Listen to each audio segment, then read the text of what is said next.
Para a abertura deste evento, convidamos a presidente da ONG Mais Forte que a Deficiência e mãe de paciente com DMD, organizadora deste simpósio, a psicóloga Carla Hoffmann de Lima. Convidamos também o bacharel em Teologia. Muito bom dia, por favor. Uma boa dupla, né? Bom dia a todos. Opa! Eu queria agradecer, em primeiro lugar, a Deus, as autoridades, profissionais, estudantes, deficientes, familiares, amigos da equipe Mais Forte. É um prazer estar aqui com vocês mais uma vez. O nosso primeiro simpósio aconteceu em 2012, onde ele foi muito rico em conhecimento científico e de diferencial desse simpósio, nós trouxemos também a equipe de mergulho adaptado. Foi uma experiência maravilhosa, única para muitos, e porque nós acreditamos nesse a mais, nessa qualidade de vida.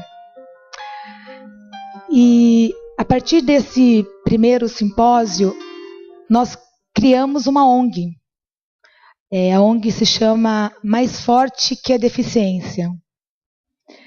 E esse segundo simpósio, nós seremos abrilhantados pela equipe da doutora Maria Bernadette Rezende e sua equipe maravilhosa. Nós teremos também a participação da equipe de Power Soccer, que são o futebol adaptado. E a presença do Fabrício, que é uma pessoa também encantadora. Ele tem a distrofia e ele é um escritor, um guerreiro. Hoje nós teremos um jantar italiano, com apresentação de teatro, de dança, apresentação também do Breno, que é um grande garoto, que ele é deficiente visual e é um exemplo para nós. E eu queria colocar um pouquinho para vocês que todo esse trabalho foi feito com a ajuda da equipe, né? Tem um pastor, Marcelo Moraes, ele fala da excelência da sinergia, onde cada um faz um pouquinho. Tudo o que está acontecendo foi porque um grupo de profissionais liberais se uniram e quiseram fazer esse algo mais. Porque nós acreditamos que nós somos capazes de fazer algo mais, basta querer. Em 2008, nós descobrimos que o nosso caçula, Daniel, ele tem a distrofia muscular do Duchenne.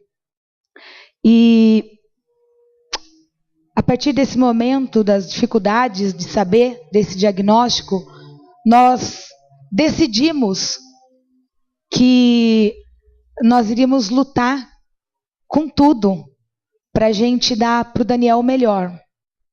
Não apenas para o Daniel, mas para toda a nossa família. O Daniel é um menino encantador, que ele cativa e ele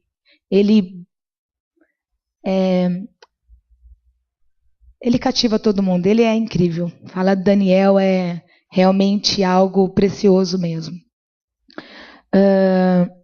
Mas, pela nossa fé, a gente acredita que a graça, né, Deus nos deu nos dá a presença e sempre nos ajuda a caminhar.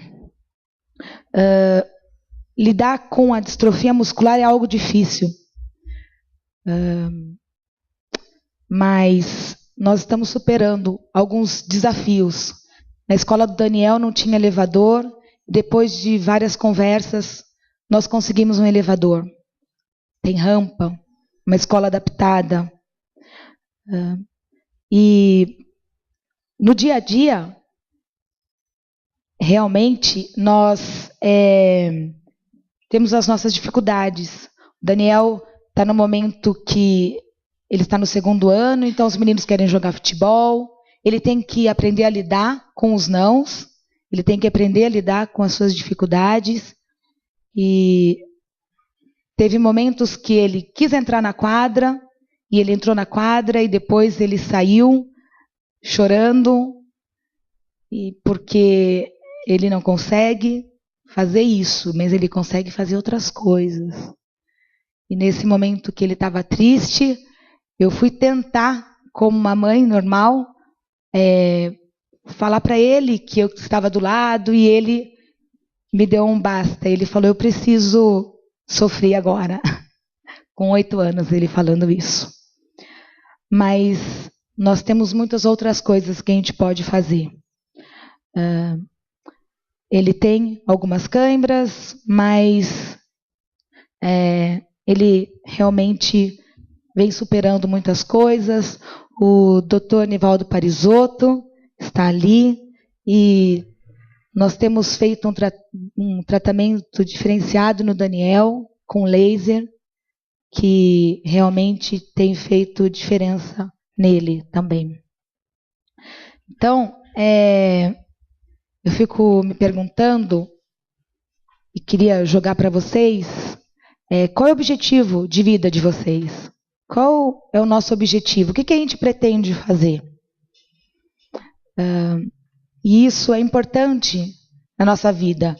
Tem um escritor, Viktor Frankl, ele criou uma logoterapia e ele coloca um objetivo que nós precisamos ter para a gente vencer as nossas dificuldades. Então eu penso muito nisso. Nós precisamos traçar esse objetivo e ir adiante, né?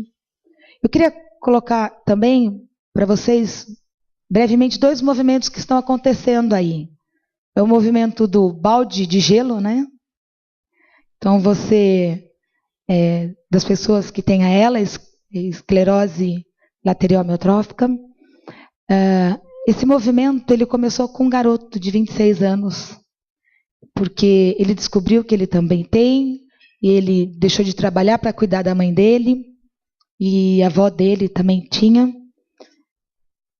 E esse balde de gelo, quando a pessoa joga o balde de gelo, qual é o sentido desse balde de gelo, né? Esse balde de gelo nada mais é para que a gente possa não apenas fazer as doações, mas que a gente possa se colocar no lugar do outro. Porque a sensação que a gente sente quando joga o balde de gelo é o que eles sentem constantemente. Então, assim, é importante que a gente se coloque no lugar do outro. Não apenas que fique falando de estamos jogando, estamos desperdiçando água. Não, a gente tem que buscar um sentido. Tem alguns amigos que estão passando, a Gislaine, preciosa. Alguns amigos que já passaram por isso e hoje estão com o Papai do Céu lá. Mas é uma luta difícil e que a gente deve ter muito respeito para com eles. E um outro movimento também é o do selfie. Muito foi postado o selfie você tira foto sem maquiagem, né? E eu, a princípio, fiquei um pouco brava com isso daí. Eu falei, mas o que esse povo está fazendo? Tirando foto, né?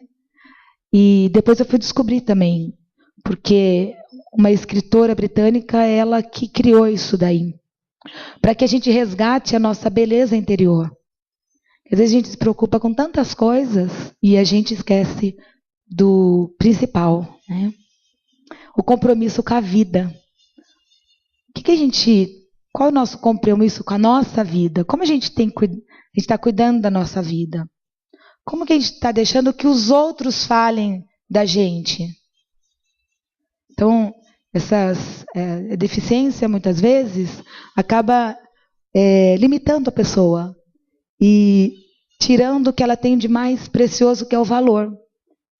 dependente do que ela tem, né? Então eu achei muito interessante isso daí. E eu penso que a nossa vida tem que valer a pena. Eu acho que é precioso demais a vida, principalmente, né, das pessoas que cuidam da gente, né, que cuidam dos nossos filhos, que eles não têm obrigação nenhuma.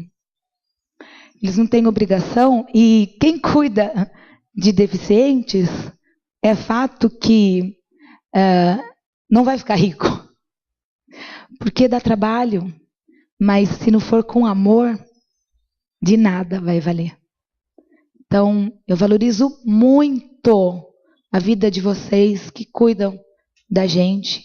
Doutora Bernadette, que tem esse amor pela minha família e que tanto faz a diferença, né?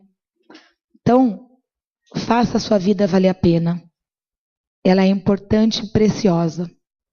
Muito obrigada e um ótimo simpósio para vocês. Deus abençoe.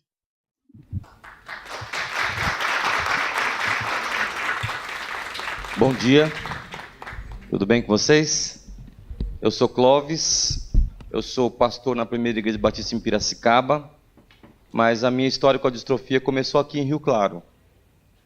Há mais ou menos 15, 16 anos, eu e minha linda esposa que está aqui, nós morávamos aqui, e eu que era um desses atletas de fim de semana, de jogar futebol de salão eu jogava, eu comecei a perceber depois de uma contusão que eu fui vitimado por um zagueiro maldoso, e eu percebi que a recuperação não estava como eu imaginei que seria. E eu comecei a ter um pouco de dificuldade na marcha. Então eu procurei um médico, um ortopedista, até ele avançou lá nos exames de raio-x, o máximo que ele fez foi isso, e marcou uma cirurgia para colocar 2 pinos no meu pé. Graças a Deus, ele esqueceu da cirurgia. Eu fui até o hospital, me internei, e ele não apareceu simplesmente porque esqueceu. Aí eu continuei investigando com outro médico, obviamente, depois consultei um neurologista, e ninguém me disse que se tratava de distrofia muscular. Até que eu fui fazer um exame rápido na Santa Casa, aqui em Rio Claro, e um médico de plantão, ele pediu para eu caminhar no corredor, assim, fora do consultório, e ele chamou um colega e disse assim, isso aí é distrofia muscular. Aí o colega falou assim, imagina a distrofia muscular. Como é que você vai falar assim, no olho assim? E eu cheguei em casa, a minha irmã é fisioterapeuta, ela falou assim, não pode ser, vamos procurar uma segunda opinião. E aí eu, através de uma amiga, eu comecei a consultar lá na Unicamp, em Campinas. E fiquei lá por quase 3 anos, investigando o que se tratava, e os médicos sempre me diziam que era um tipo de inflamação muscular, aguda até, mas que era tratável com medicamentos e que eu ia superar isso. Mas a coisa não resolvia, até que finalmente eles me indicaram uma biópsia, e na biópsia então, eu me lembro claramente, eu estava em Piracicaba, eu fui fazer a biópsia de manhã, e o médico me disse ainda, olha Clóvis, as notícias são boas, o que a gente viu olhando é que realmente é uma inflamação muscular e nada mais grave. Mas eu voltei para Piracicaba, minha família era de lá na época, né? Eu estava lá, e estava no trânsito com a minha esposa, e o médico me ligou. Me falou assim, Clóvis, más notícias. O que você tem é distrofia muscular e já num estágio avançado.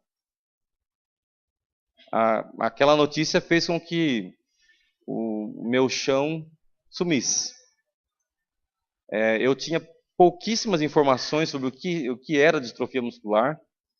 O que eu imaginava era que eu conhecia um pouco mais, era a distrofia de Duchenne, mas ainda assim com informações muito insípidas. A minha esposa estava grávida de 7 meses de um menino e eu fiquei apavorado com aquilo.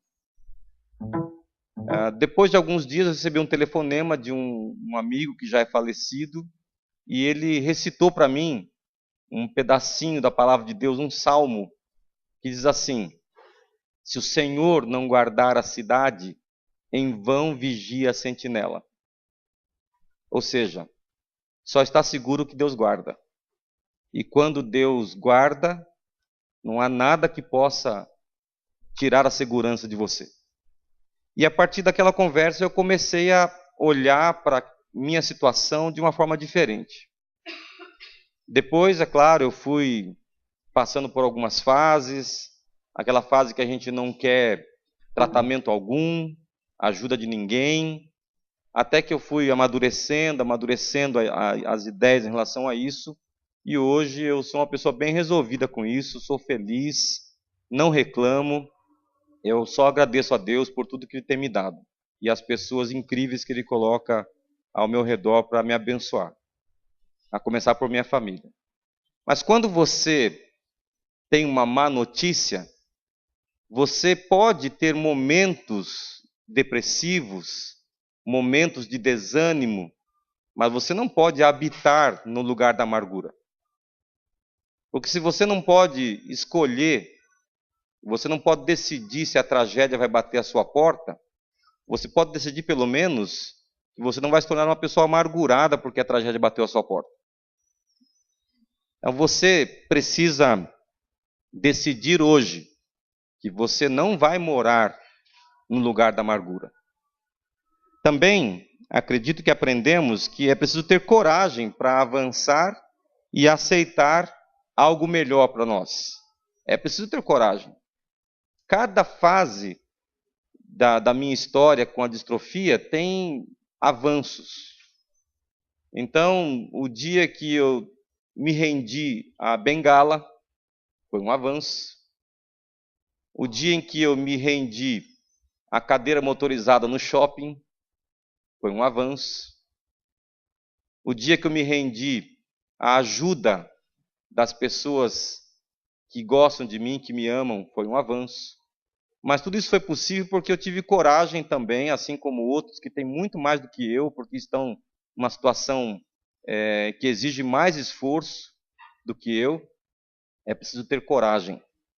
E nós não podemos nos acomodar e nem nos acovardar. Também entendo que, como a Carlinha já mencionou aqui, que as pessoas que fazem o bem para o próximo, e alguns estão aqui generosamente, a maioria não tem a menor obrigação de estar aqui, a maioria não tem a menor obrigação de fazer o que faz. Nós sabemos que há pessoas aqui que doam das suas vidas para abençoar outros. Isso nos ensina, assim como Davi fez para com Mefibosete, que quem faz o bem deve sempre superar as expectativas. A gente que ajuda outras pessoas, e aí todos nós estamos dentro disso, nós fazemos mais, sempre mais. Eu me lembrei de uma história de um garotinho que tinha uma doença terminal e que o sonho dele era vestir uma roupa de bombeiro. Então, quando contaram isso lá para o capitão lá dos bombeiros, ele diz assim: nós podemos fazer mais. E não apenas fizeram uma roupa nas medidas da criança, como levaram essa criança para dar um passeio no carro de bombeiro. Nós sempre podemos fazer mais. Quem faz o bem pode sempre buscar a excelência naquilo que faz, porque isso também agrada a Deus. Eu gosto de pensar nessa história porque é também a história de todos nós, porque a graça aqui expressa por Davi para Mefibosete, a graça de Deus por nós, ela nos coloca no mesmo nível e nos torna todos iguais. Há uma frase que eu gosto muito de um autor cristão chamado Charles Swindoll, Ele diz o seguinte, contando essa história, que a toalha da graça de Davi cobria a deficiência de Mefibosete. Quando os filhos estavam assentados à mesa, o rei Davi lá à mesa, Mefibosete se aproximava e eles ouviam os passos mancos do garoto. E quando ele se achegava à mesa e se sentava, a toalha da graça de Davi igualava todos os filhos. A graça é isso. É nós olharmos para o outro como alguém de valor como nós. E nós somos diferentes, mas não somos menos importantes ou mais importantes que qualquer outra pessoa. Isso quem faz é a graça. A corrupção do corpo é uma realidade inescapável. Mas nós podemos terminar a nossa vida de outra maneira, de uma forma mais positiva e mais alegre. Então, estar aqui hoje é um privilégio muito grande. Eu louvo a Deus, agradeço ao Senhor pelo privilégio e pela honra que é estar aqui com vocês. E agradeço por esse momento também, por vocês me ouvirem. Que Deus abençoe vocês.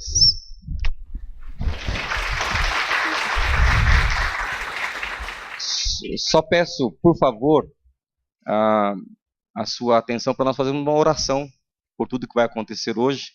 Já que eu sou pastor, eu quero orar por vocês também. Então peço que você baixe sua cabeça, feche seus olhos. Vamos conversar com Deus agora.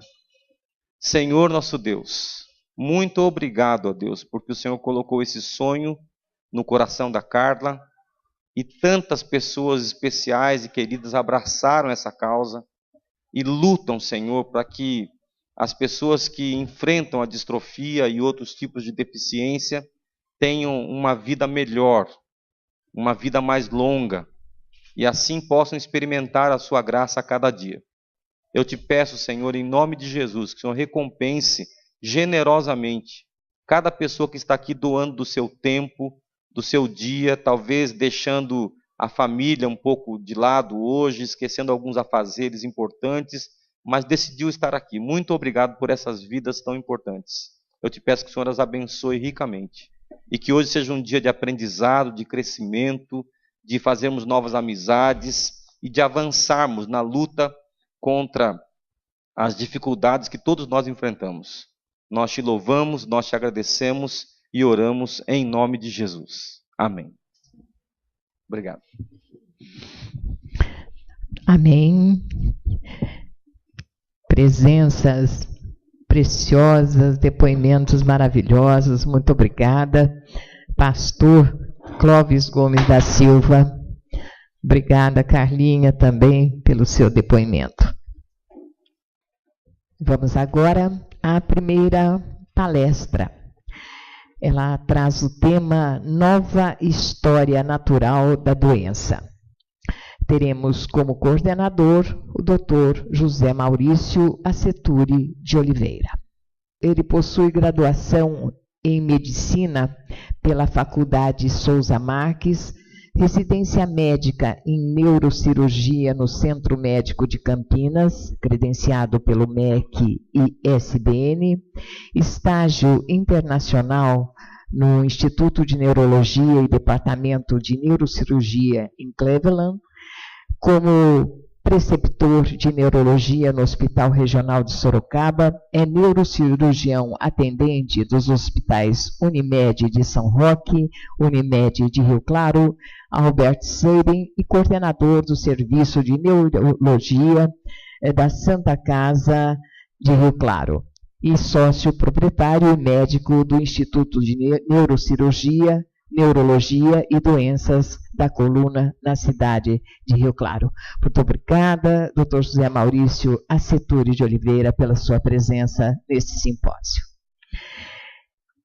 A palestrante, senhoras e senhores, é uma presença muito querida neste simpósio. É uma pessoa que acredita que a solidariedade pode produzir milagres quando colocada a serviço da medicina.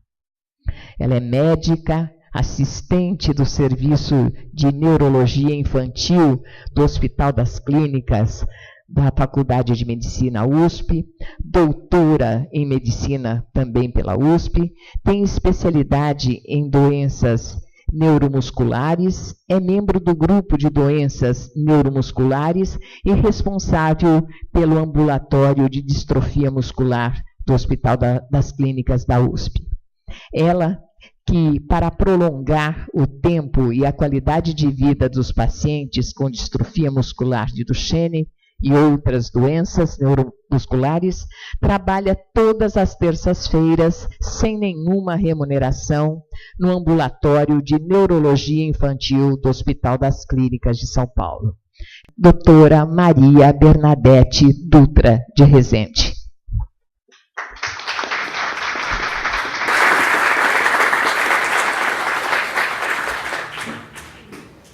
Bom dia a todos. Eu gostaria de agradecer a oportunidade de podermos estar junto pela segunda vez, trabalhando junto com a implantação e agora a continuidade da ONG Mais Forte que a Deficiência, e dizer que essas atitudes, essas iniciativas, elas são fundamentais para que nós possamos consolidar todo e qualquer movimento que envolva mudanças em qualquer situação da nossa vida, enquanto pessoas e principalmente enquanto cidadãos, né?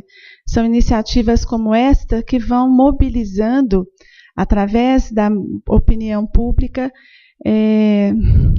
digamos assim, o governo, para que possamos modificar, criar legislação e evidenciar realmente mudanças que possam e que devam fazer parte, a partir de um determinado tempo, numa determinada situação. Então, hoje, nós estamos, mais uma vez, trazendo o passo a passo de um trabalho que vem no mundo todo, nos últimos 20 anos, sendo realizado em centros de tratamento para doenças neuromusculares, e que tem como foco a abordagem, o tratamento da distrofia muscular de Duchenne, no qual nós estamos gradualmente modificando a história natural da doença que é a segunda doença genética mais comum na infância, em primeiro lugar a síndrome de Down, e que tem uma evolução fatal, né, se não hoje adequadamente tratada. Então, é um dos poucos exemplos da medicina no qual a abordagem clínica, né, o manejo adequado, está modificando o curso dessa doença sem maiores tecnologias. Então, nós tivemos recentemente a abordagem, o manejo da AIDS, no qual conseguimos modificar e dominar a evolução rapidamente fatal da doença, com abordagens de cuidado, com medicamentos que têm o controle da carga viral. E aqui, na distrofia de Duchenne, nós estamos conseguindo, com o gerenciamento, com o manejo adequado de todo o contexto que envolve o tratamento da doença, num período de 20 anos, mudar o curso dessa doença que é naturalmente tão trágica. Essa doença, durante 120 anos, desde a descrição por Duchenne em 1860, ela não teve nenhuma, assim, ao dar uma notícia dessa para um paciente, não tínhamos nada a oferecer, a não ser falarmos para a família a evolução como deveria ser, e teríamos que aguardar com algum suporte, mas nada muito efetivo. E nesses últimos 20 anos, com todo o benefício que a ciência vem trazendo, com todos os conhecimentos da fisiopatologia, do manejo genético da doença, nós estamos conseguindo modificar, de fato, né, inaugurando a nova fase da distrofia muscular de Duchenne. Bom, a distrofia de Duchenne, ela pertence a um grupo de patologia chamada hoje as distrofinopatias, que quer dizer o seguinte: são um grupo de distrofia muscular que tem como fisiopatologia de base ao comprometimento, ou melhor, a ausência ou uma presença parcial da proteína distrofina, que é uma proteína que compõe a membrana da fibra muscular.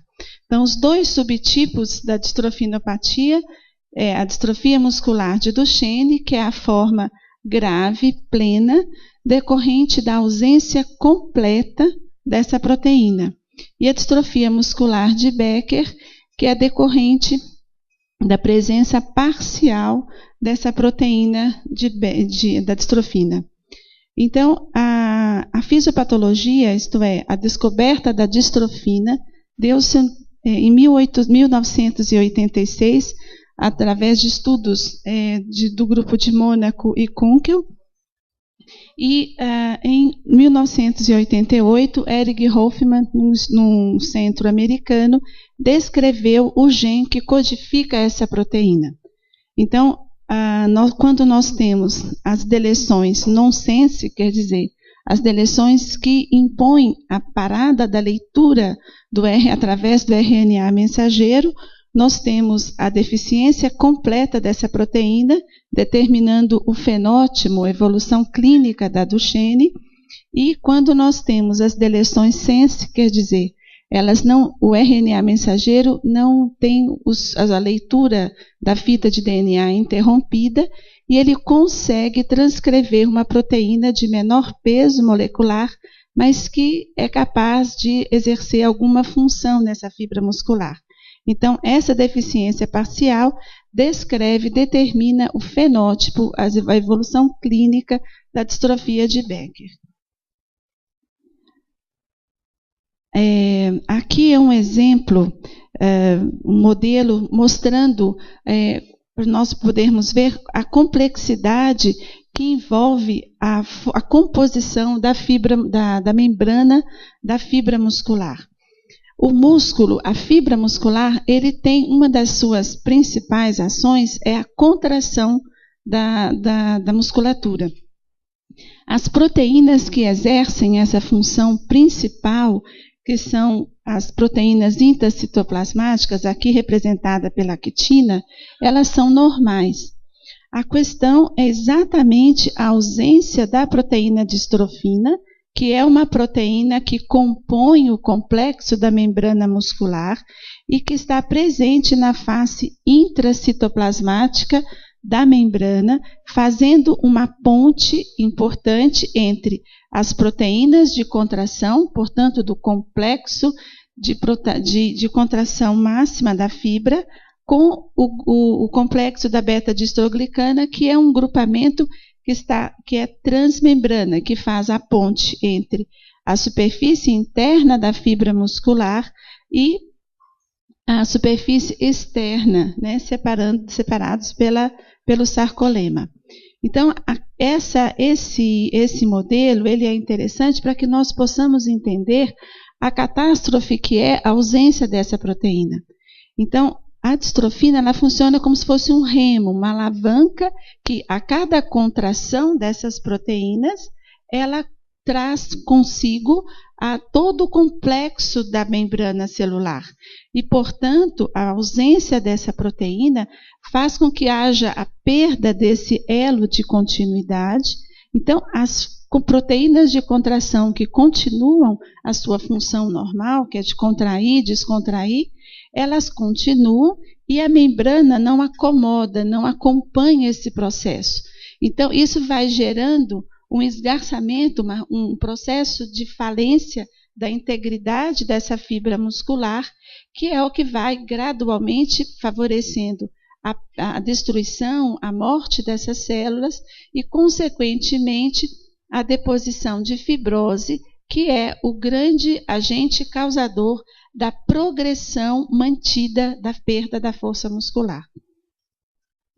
Então, essa doença, como eu já havia dito, foi descrita em 1860 por Duchenne, que caracterizou, a partir de observação de um grupo grande de meninos que tinham uma paralisia progressiva, né? Ele fez essa descrição. a incidência da distrofia, de acordo com algumas iniciativas do mundo, através de triagem neonatal, é de uma incidência de 1 a cada 3.000 meninos nascidos são acometidos desta doença. A distrofia de Becker é bem mais rara, é 1 para cada 30.000, né? A prevalência, quer dizer, se nós avaliarmos na população a incidência, né, de pacientes nascidos, em geral, é 1 para 6.000, e as mães portadoras equivalem a 60% dessa população de crianças nascidas. Portanto, 40% dessas crianças trata-se de uma mutação nova. Não existe histórico anterior, a mãe não é portadora, mas naquela gestação, no momento da fusão do óvulo com o espermatozoide, a doença se instalou. Então, nesta família, a partir desse indivíduo, a doença começa.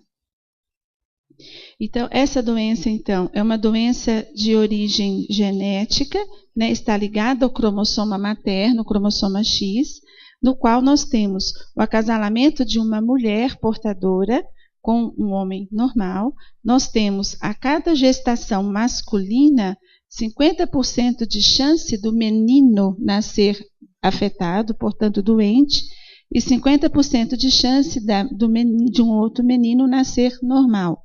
E quando a gestação é feminina, nós temos 50% de chance de nascer uma menina portadora e 50% de chance de nascer uma menina não portadora, normal. Portanto, é um risco, quando considerarmos uma gestação masculina de 50%. É um risco muito alto de recorrência e, portanto, faz-se necessário a importância do diagnóstico de uma mulher potencialmente portadora. É direito dessa mãe, dessa mulher, dessa progenitora, saber que ela é portadora para que ela possa conscientemente, através de uma assistência adequada, ter acesso a esse risco de recorrência.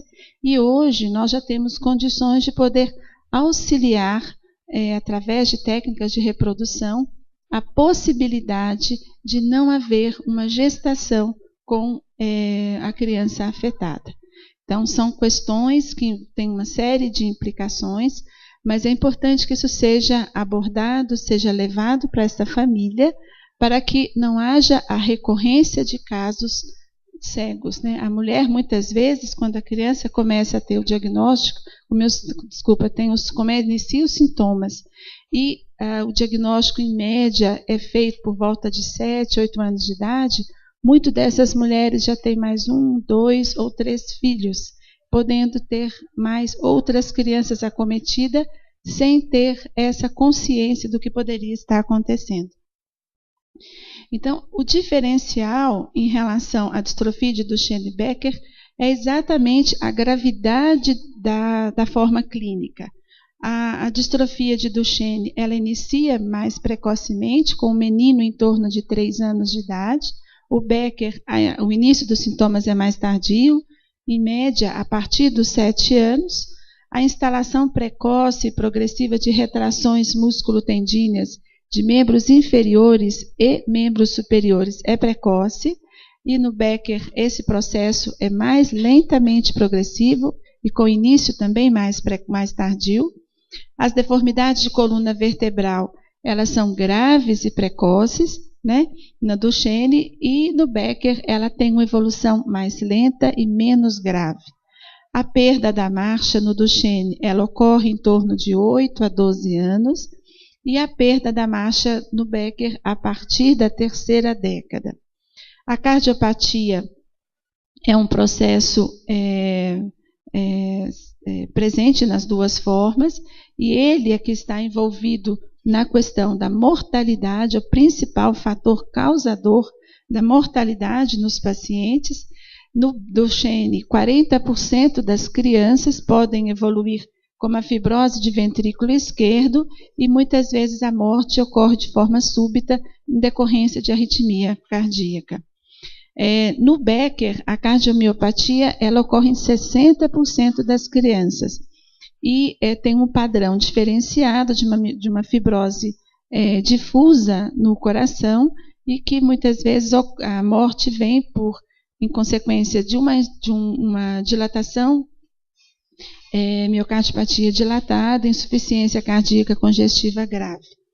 A sobrevida pela história natural da doença no Duchenne, de modo geral, pode ocorrer em torno com limite no final da segunda década de vida, e na sobrevida no Becker a partir, assim, a sobrevida ela pode ocorrer até a quarta ou sexta década de vida.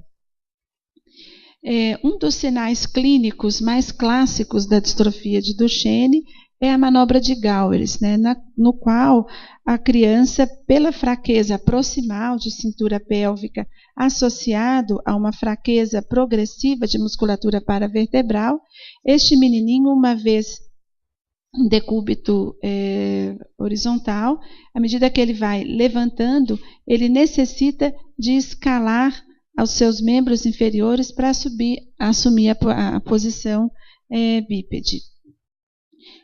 Tenta ativar, por favor, o vídeo para mim.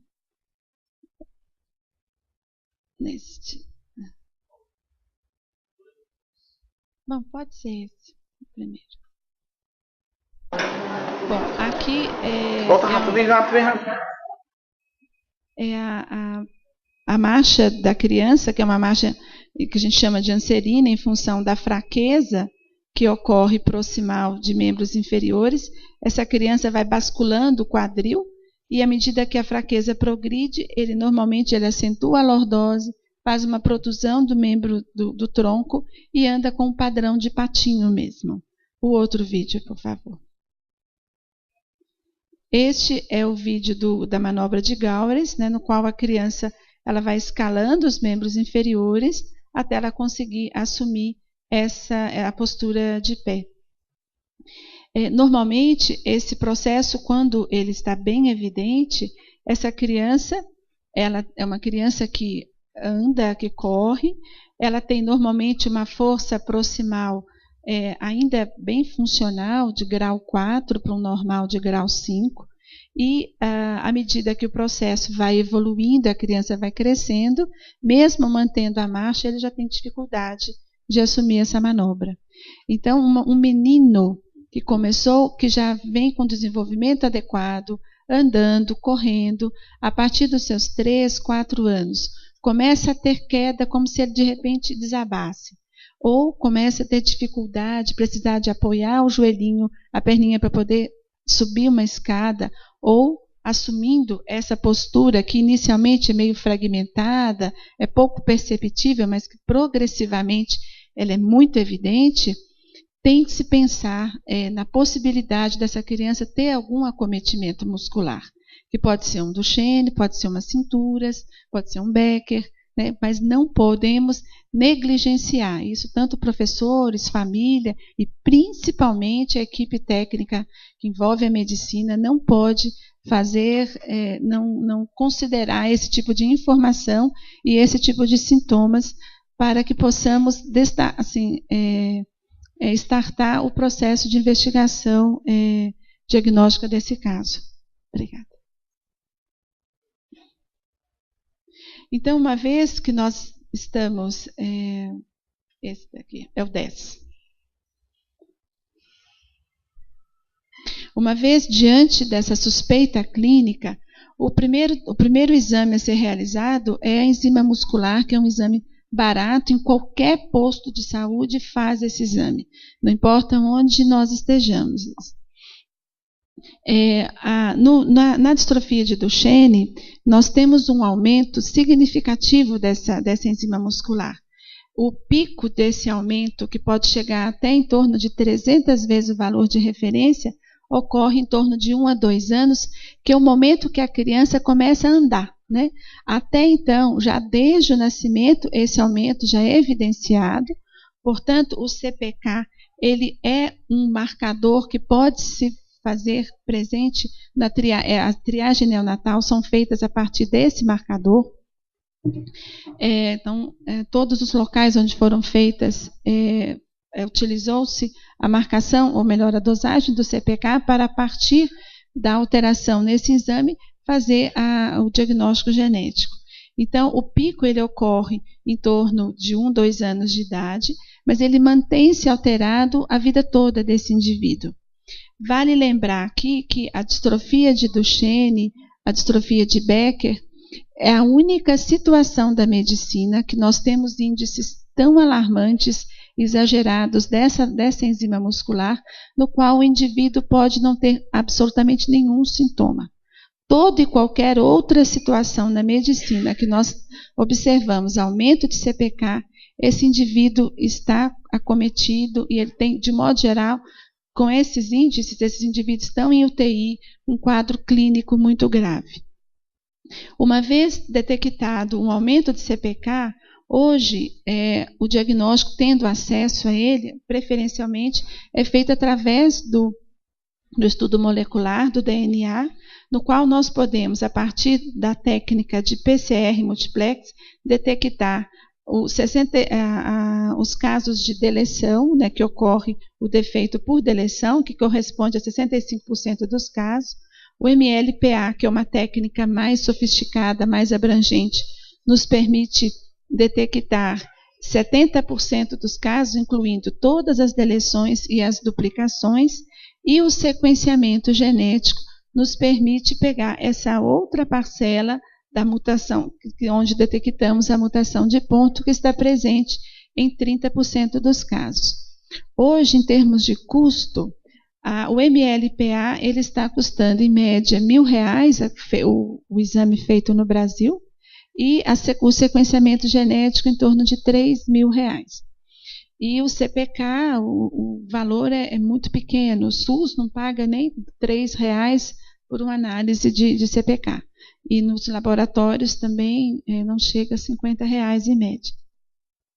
A biópsia muscular, nos locais onde não temos a disponibilidade de fazermos o sequenciamento, que no Brasil ainda não é pago pela rede pública, nós recorremos à biópsia muscular. Por isso, aqui, a incidência que eu coloquei de 30%, que nesses casos de mutação de ponto, onde não encontramos as deleções e as duplicações, ou melhor, onde o MLPA está negativo, nós realizamos a biópsia muscular para fecharmos o diagnóstico. As portadoras, elas, de um modo geral, elas têm, 80% delas têm um aumento do CPK, que está em torno de 2 até 3 vezes o valor de referência, e 20% das mulheres podem ter sintomas semelhantes ao que ocorre com a distrofia de cinturas. E neste caso, quando nós analisamos a biópsia muscular, essa mulher tem um padrão distrófico na biópsia e a imunohistoquímica mostra uma marcação parcial da distrofina com o padrão que a gente observa no Becker. E é possível, uma vez que essa mulher seja portadora, nós já tenhamos o defeito genético, qual o defeito genético que ela possui, é possível fazer um diagnóstico pré-natal através do estudo das velocidades coriônicas, que é feito em torno da 9ª à 12ª semana gestacional.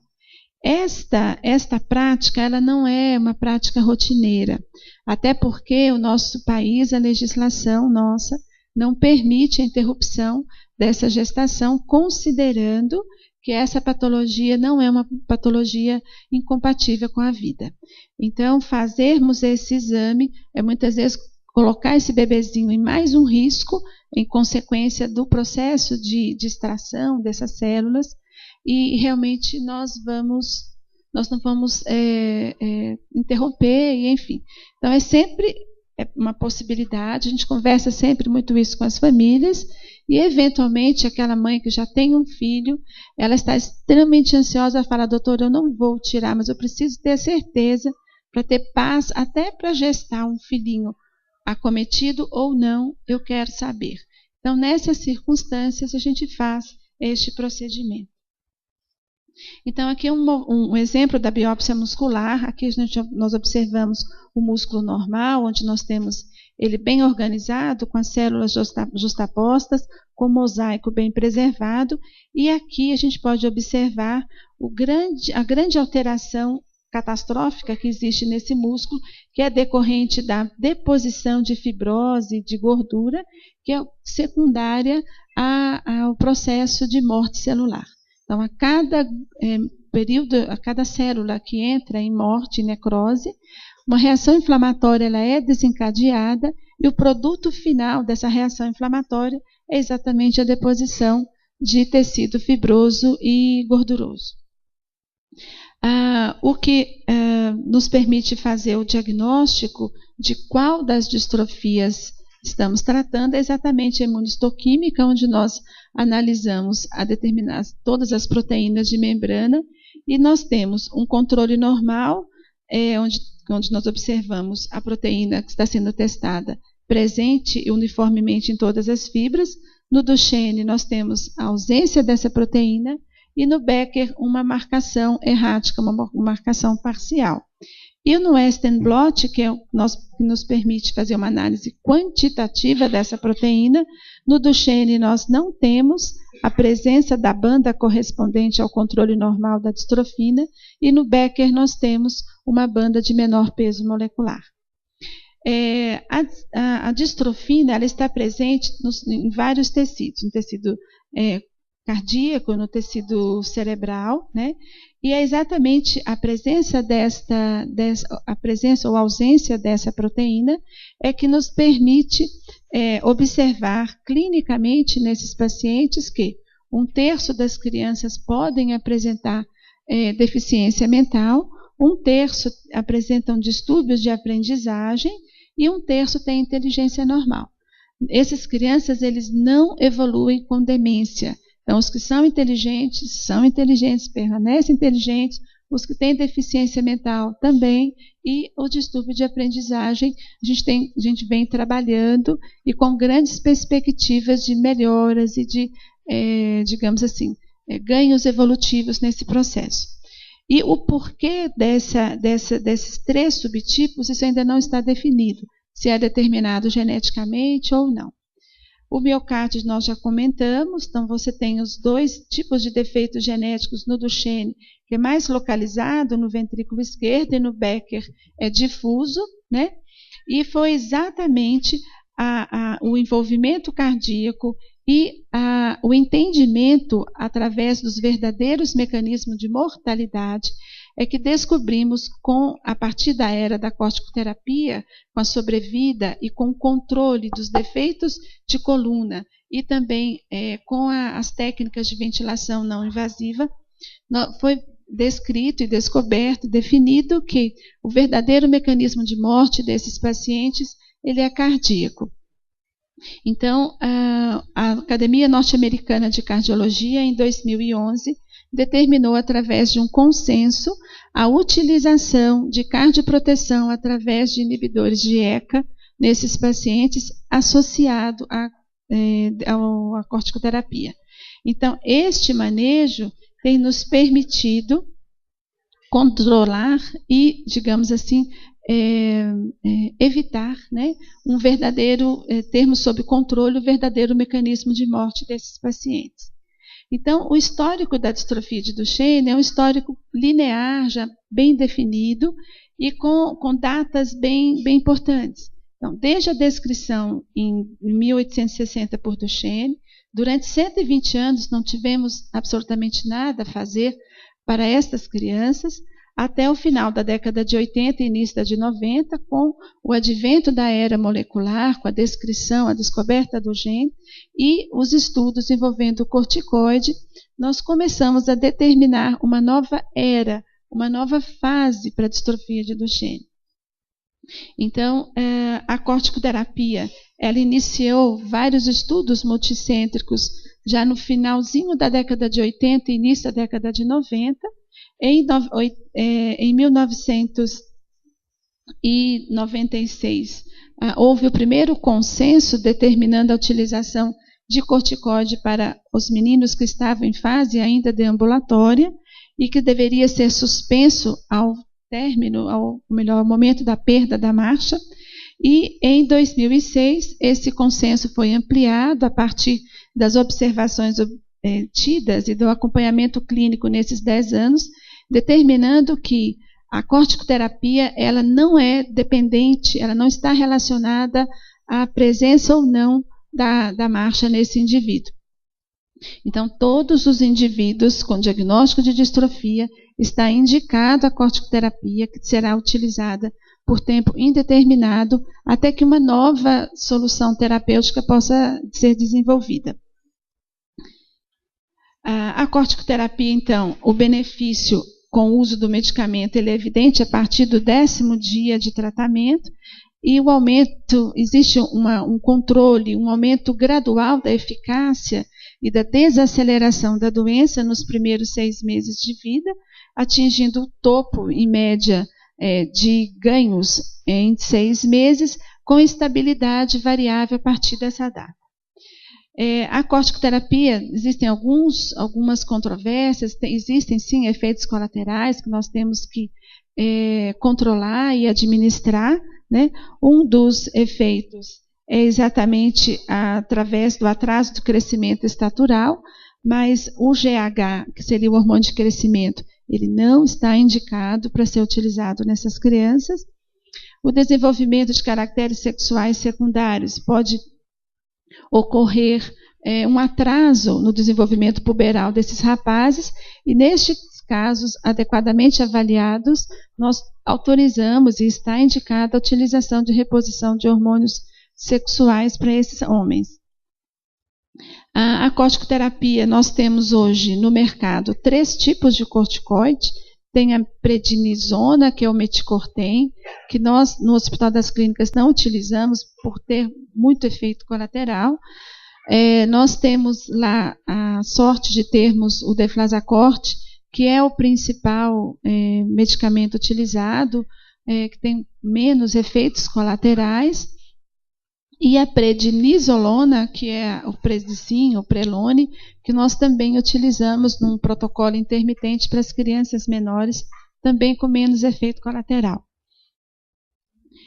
Vale lembrar que todo e qualquer efeito colateral, ele é bem conhecido por nós na classe médica, e nós conseguimos controlar e atender a todos eles.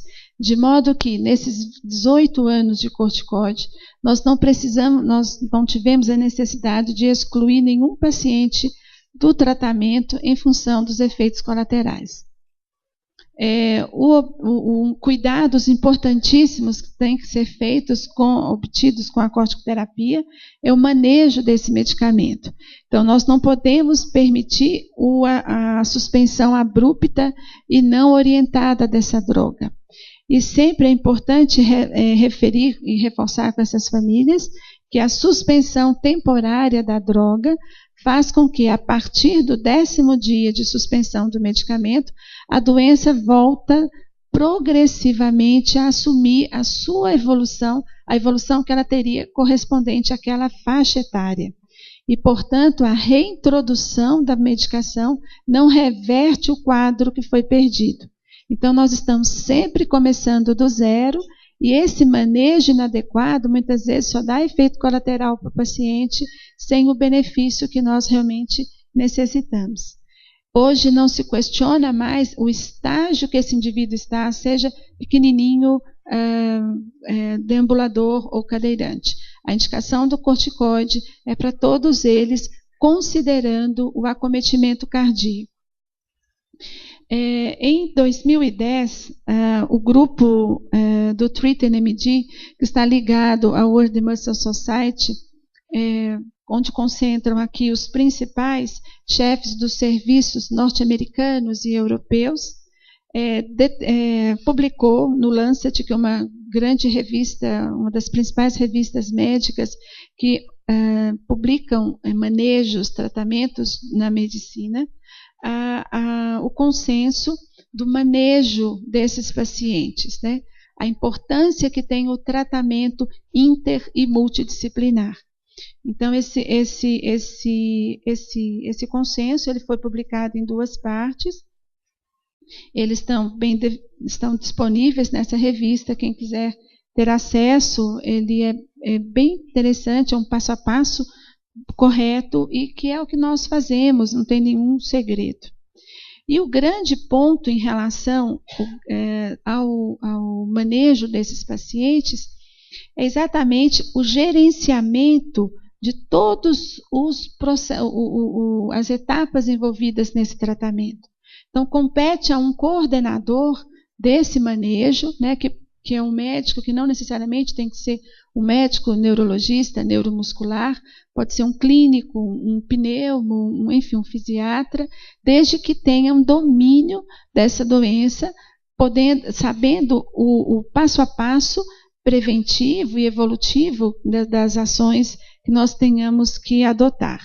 Então, uma vez feito o diagnóstico desse paciente, esses pacientes eles são submetidos a um tratamento tanto medicamentoso quanto o tratamento habilitacional, que é feito através da abordagem das fisioterapias respiratórias, motora, a hidroterapia, terapia ocupacional, fonoaudiologia, né?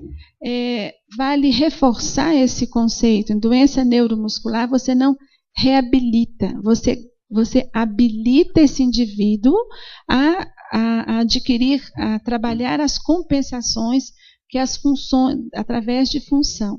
Como nós já falamos, o que se perdeu em termos de força muscular, você não consegue recuperar. Porém, à medida que você conhece, né, bem a função de vários músculos, você consegue, agregando ações de músculos sinérgicos e conseguindo ganhar funções. Por isso é que muitas vezes, quando nós começamos o tratamento adequado, uma criança que não conseguia andar, por exemplo, 10 metros num período inferior aí por exemplo, 50 segundos, ele vai progressivamente andando cada vez mais rápido. Então, isso tudo vem de um manejo correto, de um passo a passo que nós conseguimos determinar e prevenir, intervir no tempo adequado e no tempo real. É sempre importante estarmos muito atentos com as questões psicológicas, psicossociais, que envolvem o indivíduo e que envolvem a família desse indivíduo, né? Vale lembrar que doenças crônicas, situação de doença numa família, ela não envolve só o indivíduo doente, ela envolve um entorno desse doente, né? As consequências que essa doença tem emocionalmente nesse indivíduo, as consequências que a presença dessa doença naquela família traz.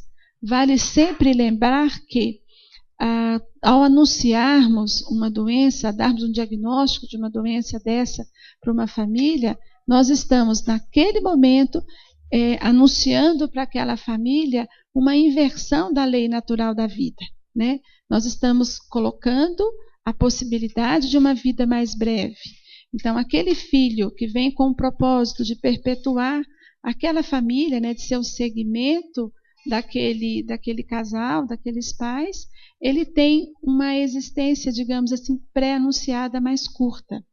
Então, naquele momento, nós estamos invertendo a lei natural da vida, né, no qual os filhos, entre aspas, sepultam os pais. Aqui nós estamos anunciando a essas famílias que essa regra pode estar sendo invertida. Então, isso gera um gradiente crescente de ansiedade, de insegurança, né? E que nós temos obrigação e temos que ter o cuidado de termos olhares para todos estes segmentos, não só para a doença, mas principalmente para o indivíduo, que é um ser humano, que tem uma característica, que tem uma deficiência, e para o entorno dele, né? Então, aqui esse gerenciamento, essa abordagem, ela é muito ampla em relação a uma situação dessa. E aqui entram a abordagem cardiológica, né, no seu tempo, a abordagem ortopédica, nos determinados manejos, o envolvimento da pneumologia, da nutrição.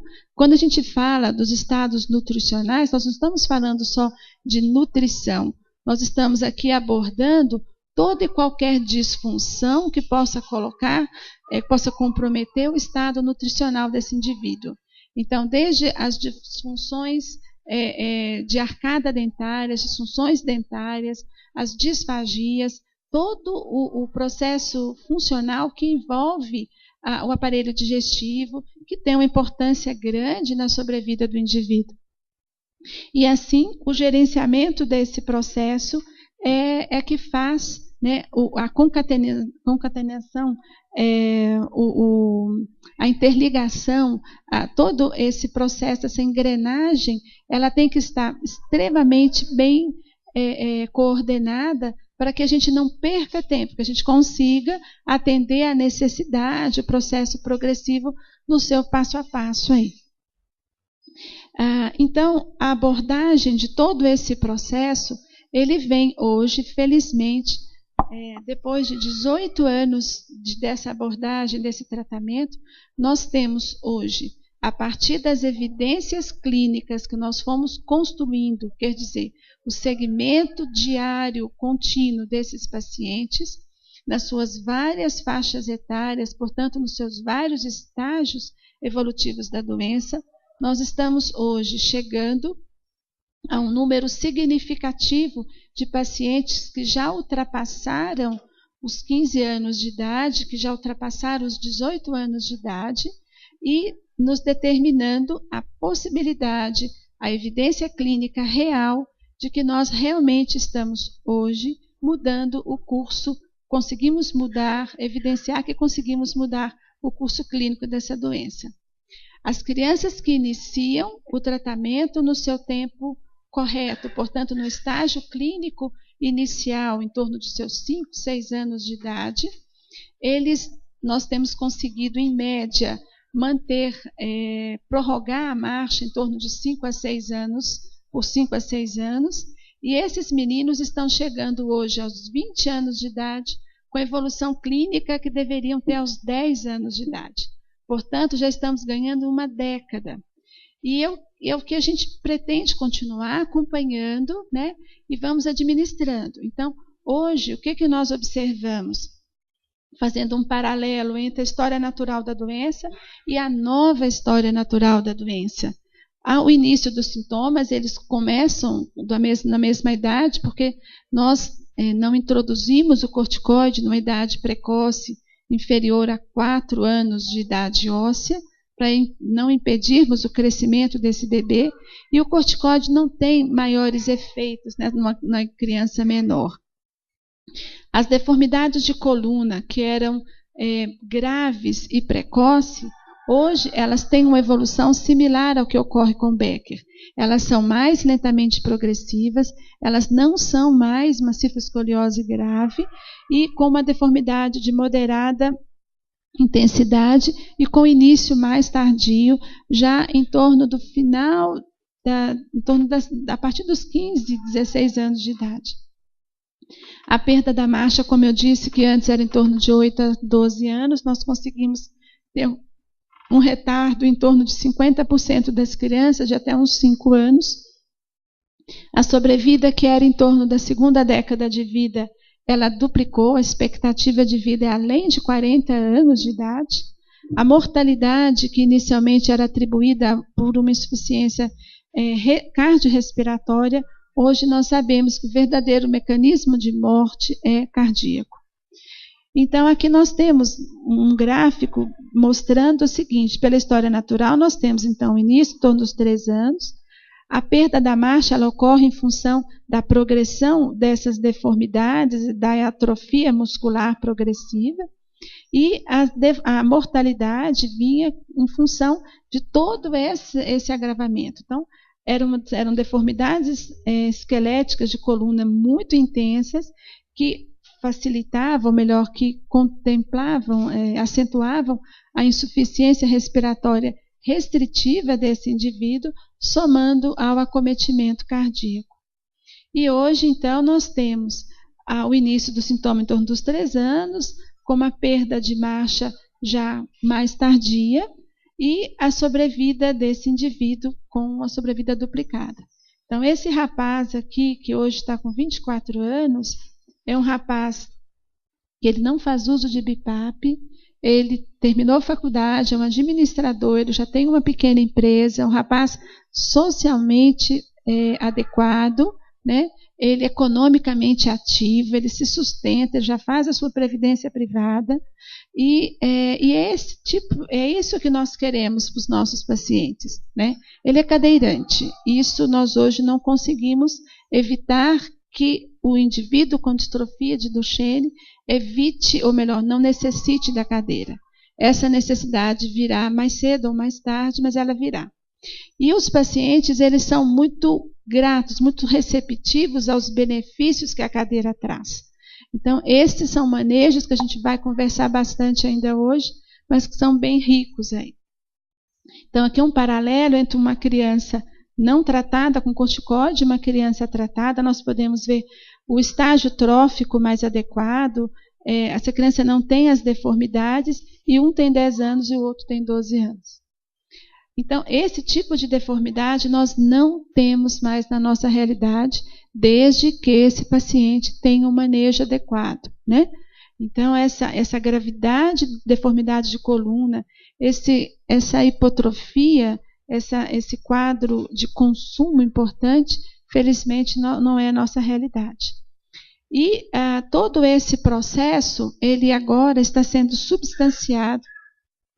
Esse ano agora, em 2014, a Prosensa, que é um laboratório de pesquisa inglês e holandês, desenhou um estudo que vai durar 3 anos, no qual nós incluímos vários centros do Brasil, do mundo, incluímos 269 crianças em corticoterapia, que estão deambuladores, e que nós vamos seguir e registrar através de avaliações uniformes nesses vários centros, para que, ao término desses 3 anos, nós tenhamos um material uniforme, um material científico, com as técnicas científicas exigidas adequadas, para que nós possamos, de fato, escrever um novo capítulo da nova realidade dessa doença. Então, ao término desse estudo, nós iremos ter material científico satisfatório para que nós possamos, nos anais, nos tratados de medicina, escrever para que os futuros médicos, os atuais médicos, possam se atualizar com a nova realidade. E, obviamente, isso implica num manejo adequado, num conhecimento mesmo da doença, e que não tem tanto segredo assim. Basta saber tratar, querer tratar e acompanhar esses indivíduos. A partir desses dados, nós, além do registro da nova história, que fará parte do novo cenário da medicina, nós iremos ter a oportunidade de uniformemente, mundialmente, estabelecer critérios clínicos que nos permitam avaliar a progressão da doença. Por exemplo, a partir de 10 graus de contração, por exemplo, de tendão de Aquiles, de retração de tendão de Aquiles, eu vou conseguir fazer uma prospecção em quanto tempo essa marcha poderá se manter. Então, esses dados que já existem, assim, especulativos, ou melhor, são obtidos por experiências restritas de determinados centros de pesquisa. Com esse estudo, isso terá uma abrangência maior e, portanto, uma evidência bem sustentada. E esses marcadores, eles são muito importantes para que os novos os desenhos, os critérios clínicos que deverão ser analisados nos próximos protocolos que envolvem os novos medicamentos que já estão em vias de serem autorizados para fazer os testes nas crianças, não corram o risco de serem analisados através de critérios errôneos, como aconteceu já recentemente com um protocolo do exon skipping. Então, aqui são os centros. Nós somos, no mundo, o segundo maior centro a incluir pacientes nesse estudo, e esperamos realmente contribuir com isso. E os grandes desafios que hoje nós temos em relação a tudo essa mudança, essas modificações que ocorrem na distrofia, é exatamente a importância de termos um diagnóstico precoce dessa doença, né? Isso, nós não temos no Brasil um registro nacional das doenças neuromusculares. Isso é sério, porque nós não somos os indivíduos com doenças neuromusculares, eles não existem nas estatísticas oficiais do governo. Portanto, ações governamentais não podem ser assumidas, ser tomadas em prol dos indivíduos com doenças neuromusculares. Então, é necessário que esse registro ocorra, né? Do ponto de vista governamental, como nós temos hoje, por exemplo, o IBGE, que é um censo populacional do Brasil. Então, temos que incluir nesses critérios o critério de portador de distrofia, de doença neuromuscular. Protocolos clínicos ainda não existem, todos esses protocolos são ainda de pesquisa, né? Que necessitam de uma organização, de consensos, enfim, de aprovação dentro das diversas etapas das entidades de classe para uniformizar esse manejo. E, obviamente, um programa intensivo de capacitação dos profissionais envolvidos. Em relação à legislação, nós temos uma legislação ainda falha, ou melhor, não abrangente. Dentro da legislação vigente no Brasil, nós temos a portaria do BIPAP, que teve a sua implantação em 2000 e com a última revisão em 2011, mas que ainda tem muito que ser trabalhada e realmente ela ainda não está devidamente implantada. Temos o programa e os programas federais que envolvem acessibilidade, as leis de inclusão nos diversos segmentos onde o indivíduo passa, mas que existe, infelizmente, já a abertura desse canal, desse processo, mas que tem que ser constantemente trabalhado. Então, aqui é esse rapaz, um rapaz portador de distrofia de Duchenne. Ele formou-se em Direito em 2013, e ele tem todos os estigmas, ou melhor, é um rapaz que apresenta uma evolução ampla da patologia. Ele não teve os benefícios, enfim, precoces, né? Quando ele iniciou o corticóide, já era um rapaz cadeirante e adulto,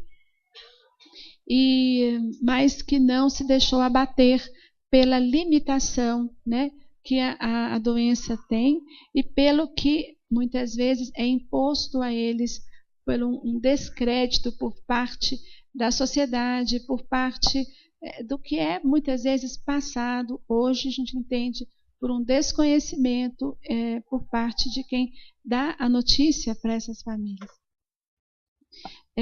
Então, todo esse processo, todo esse manejo, ele visa que esses pacientes vivam, sim, dupliquem a sua sobrevida, que vivam quantos anos eles viverem, mas vivam com qualidade de vida, felizes, sem ter que ser, entre aspas, esmolantes de uma determinada, de direitos que são direitos de todos nós, seres vivos, né, seres humanos. Então, aqui são fotos que eu tirei do site do TreatMD, estão mostrando os menininhos fazendo arborismo, né, através de técnicas de rapel, um garoto cadeirante, mas totalmente integrado, aqui a moçadinha do futebol. Então, existem campeonatos interessantes na Inglaterra, na Europa, eles já têm um processo grande aí de integração desses rapazes. E aqui eu queria encerrar com essa foto, que é de um paciente meu, o Maurício. Ele hoje está com 19 anos e que ele tem uma força boa de tronco, ele consegue elevar os seus braços e pinta maravilhosamente bem. Então, essa é uma tela que ele pintou e assim, com riquezas de detalhe, com características interessantes. Então, assim, essa é uma fala do professor Montoni, que é um dos grandes incentivadores e mentores mesmo da corticoterapia, e que fala de uma forma muito até emocionada quando ele se refere que a distrofia muscular de Duchenne é uma doença fatal se não adequadamente tratada. Então, nós estamos caminhando a passos largos, embora ainda com ações tanto quanto isoladas, mas em breve será bem integrada para um processo de cronificação. Então, a nossa intenção é retirar esses indivíduos da qualidade de portadores de uma doença rapidamente fatal para uma doença crônica mais administrável, né? E aqui é a minha equipe que toda terça-feira, generosamente e de uma forma extremamente competente, temos todos, ao longo desses anos, construído as evidências clínicas que, felizmente, tem nos colocado numa condição privilegiada junto à comunidade científica com os nossos resultados e que nós esperamos realmente poder contribuir para esse novo capítulo que nós já deflagramos. Então, eu queria agradecer e, enfim, estamos abertos para as devidas observações. Obrigada.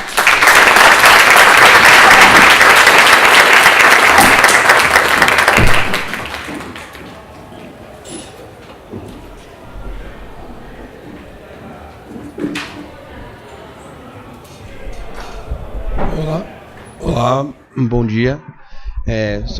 Apesar de não ser meu cotidiano a parte de neurologia clínica, principalmente a distrofia, que é uma doença neuromuscular e progressiva, eventualmente tenho alguns pacientes e colegas que tratam deformidades nesses pacientes, porém o manejo é muito difícil devido às comorbidades associadas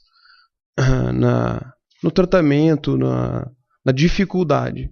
Porém, fico lisonjeado pelo convite nesse simpósio, principalmente pela Carla, que é uma colega de infância da minha esposa, e eu agradeço a oportunidade, só isso. E, logicamente, a Bernadette, que apresentou de maneira exemplar. Muito